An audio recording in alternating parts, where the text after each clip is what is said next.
Hey guys, I'm Chris. I'm Randy. And we're the Stowaways, and today we're going to talk to you about 7 reasons why we love staying off property.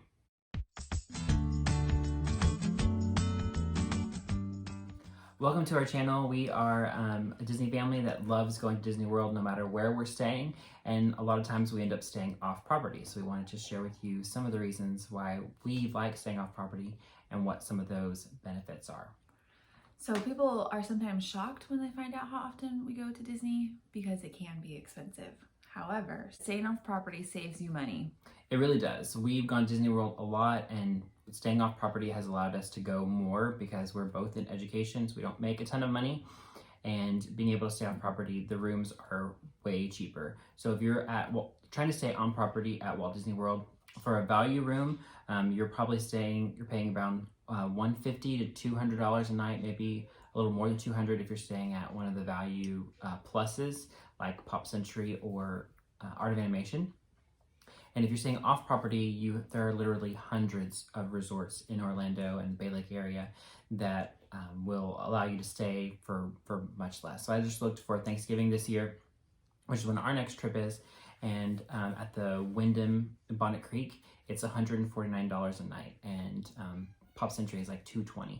So even with the resort fee, you're still coming out ahead. You could stay a little bit longer, but it definitely saves a lot of money. And the rooms are comparable to Disney. They're nice rooms. It's not like you have to sacrifice the room in order to save money. You still get a nice room. Yes, and some of the Disney resorts, like the All-Stars, the ones that haven't been renovated, are kind of like staying at a Best Western, so it's not like you're getting something special there at all. And it's really cheap compared to staying at some of the deluxe resorts. I looked at Riviera for Thanksgiving, and it was like $700 a night.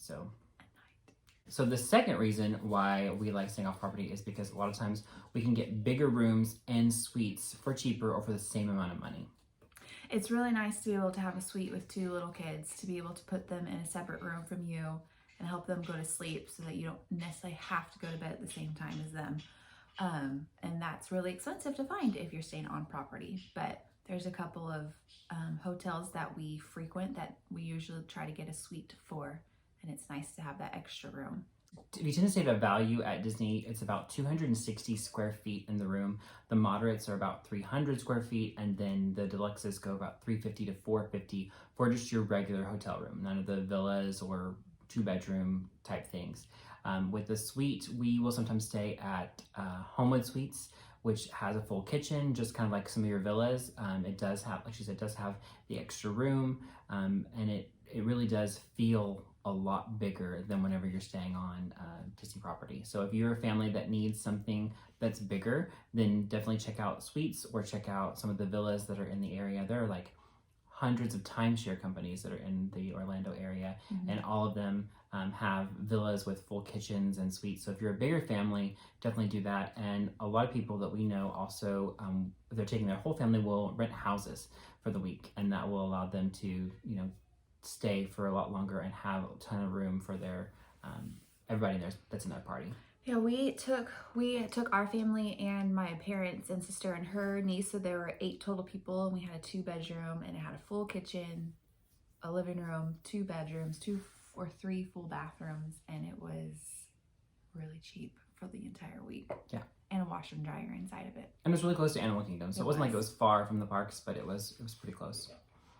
The third reason that we like staying off property is because a lot of times you can get free breakfast. And that definitely saves on the overall cost of the trip by having that free breakfast. So it's an extra meal you're not paying for. Yeah, it's nice, especially if you're going to a place like Hollywood Studios in the morning that doesn't really have a good quick service breakfast, to be able to feed your children before you get into the park, so you don't have to rush around finding food while you're also trying to rope drop and get on some rides really quick.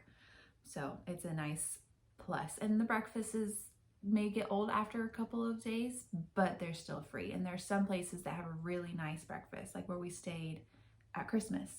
Yes, Embassy Suites. Any Embassy Suites that you stay at will probably have a very nice breakfast. We've stayed at 2 different ones around Walt Disney World, and both of them had buffets. They had made-to-order omelets. A lot of them will have like made-to-order pancakes and stuff like that, in addition to stuff that's already pre-prepared. So depending on where you're staying, you could actually get like a really nice breakfast included in your hotel stay. And sometimes they have some nice grab and go things like bananas and apples I stuff in my bag to feed them later. Yeah, and if you go back to the room, Homewood Suites during the week also has like happy hour and hors d'oeuvres or dinner, and so you can get a drink and get something to eat without having to pay for that as well. Number 4, and the thing that we also like the best, is earning and using your loyalty points. So we have accumulated a lot of Hilton points over the years because of the nature of his work a couple years ago. So we were able to earn a lot of points and use them, and now we still earn them and able to keep our status at Hilton so that we get some perks. Yeah, we, like she said, we use credit cards to earn points. I earned them through my work before. And with Hilton, using those loyalty points means that we can stay for a lot longer time. And it does, when you're paying with points, even if you have to rent a car because you're not going to be able to use Magical Express, it's still, you're coming out ahead because your rental car is going to be $250 or $300 for the week, whereas your hotel costs at Disney World are probably going to be higher. So it depends. And if you're not someone who rents a car, you can also Uber or Lyft or take a taxi and get to where you need to be. And most hotels have a shuttle. A lot of hotels do have a shuttle included in their resort fees. I don't necessarily like taking the shuttles. We've never used it.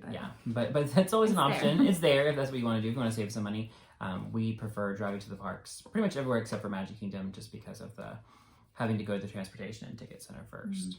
So, and kind of piggybacking off the loyalty thing, the next reason why we like staying there off property is because you can often get free nights. So when we use our loyalty program through Hilton Honors, if we book 5 nights of points, the 5th night is free. And that allows us to stretch our points to go a lot farther. But even if you're paying cash, a lot of times Hilton and Hyatt and other programs, because they're trying to get people to stay on their facility, they will have packages where you can, if you stay for 4 nights, the 4th night will be free. Whereas I've never seen Disney offer free nights. They do have some discounted packages, but it's never like a whole night or anything like that. Yeah, it's nice to be able to extend your trip with that. And it's always cheaper to buy. The more days of tickets you buy with Disney, the cheaper the prices get. So if you can extend your stay, then you can get an extra day at the parks for a lot less.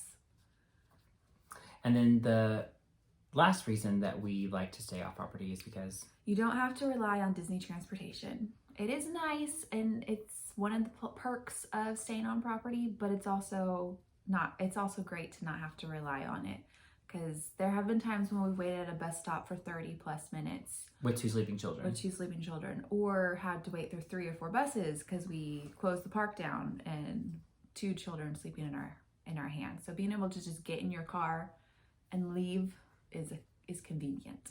It is. And I have a love-hate relationship with Disney transportation. I think that some aspects are really great. The addition of the Skyliner is a really cool feature, and we like it. But the Skyliner, if you don't have a car and you're using the Skyliner, if it's raining and there's lighting in the area, the Skyliner is shut down for a while. The monorail breaks down all of the time. The buses are crowded and get crowded quickly. You have to wait around for them. They say they're going to come every 20 minutes, and that Disney's 20 minutes and real 20 minutes aren't exactly the same. So having a car and staying off property and being able to drive to Hollywood Studios, to the water parks, to Epcot even, we usually are not parking at the back of the parking lot. It's really only the transportation and ticket center where you ever feel like it's a huge journey to get into the park, and that's because you have to then take the ferry or the monorail in order to get to the Magic Kingdom. But we like having a car. I just always feel better whenever I have a car. Sometimes even when we have a car, sometimes we'll take Disney transportation, but if we know we're going to be late, we're probably going to end up taking a car because we just prefer it so much more. And then one of the last reasons that we like to stay off property is because you get to explore and experience more of the area.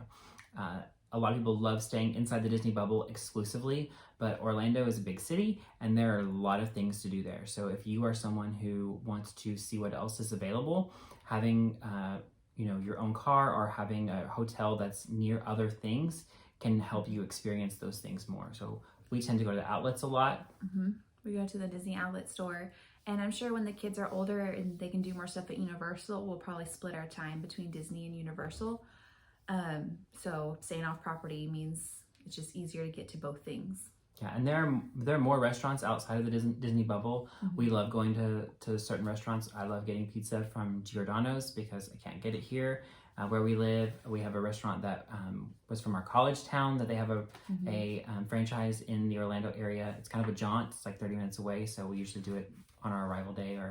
But you know, getting a chance to go to those and getting to leave the Disney bubble sometimes feels a little bit better, and especially if you have people in your party who are not big Disney people, getting a chance to leave the bubble will make them feel a lot better about taking that trip. It also means you get to explore Disney Springs a little bit better. I think Disney doesn't make it exactly easy to get to Disney Springs with transportation because they don't want people to park there and get onto the buses to get to the parks and avoid the parking fee. And so you can just go to Disney Springs in your car and not have to worry about Disney's restrictions with their buses. Yeah. So there are a couple things that you give up whenever you stay off property, and so I want to talk a little bit about those things and why they might not be that big of a deal. Right now during COVID, there's no extra magic hours, so that's a benefit that you're not getting from staying on Walt Disney World property. Magic bands, Disney's going to stop giving free magic bands in 2021, so you're going to have to buy your own if you want to be able to use them. But their plan is to roll out more of a mobile option. Charging to your room in the same regard, you don't have to have a Magic Band to do that or to charge something. You can use Apple Pay or Google Pay and get the same exact effect of not having to carry around your wallet and lots of money. The one thing that probably does help staying on property is the park reservation system, because Disney does allow right now so many people who are staying on property to have a park reservation, specifically in the parks. But they also have a bucket for people who are staying off property and who are just day guests with tickets. So it's not as bad as if you're an annual pass holder, where you're probably going to want to stay on property right now because APs don't have the same allotment of park reservations that other people have. And then I guess the biggest thing that you tend to give up is the fast passes and the dining reservations, which again, both are not really in play right now during COVID, because you cannot make any fast pass reservations at all, and your dining reservations can't be made until 60 days ahead. So yeah, but even pre-COVID, if we stay off property, we usually got the fast passes that we wanted, or we got to ride the rides that we wanted by doing rope drop. So it wasn't really... Yeah, we never felt like we were missing anything. No. So we definitely encourage you to stay off property, especially if it allows you to go to Disney World within your budget, or if it allows you to go to Disney World longer or to extend your stay. Definitely check out a lot of the hotels in the area that are not on Disney property. Obviously, compare the costs of parking and resort fees and anything else that might be included that you might not initially think about. But now that Disney's charging parking, a lot of the hotels off property start to look pretty good. Yeah, so hopefully these tips will help you. If you like this video, please like and subscribe, and we will create some more content for you guys. See you soon.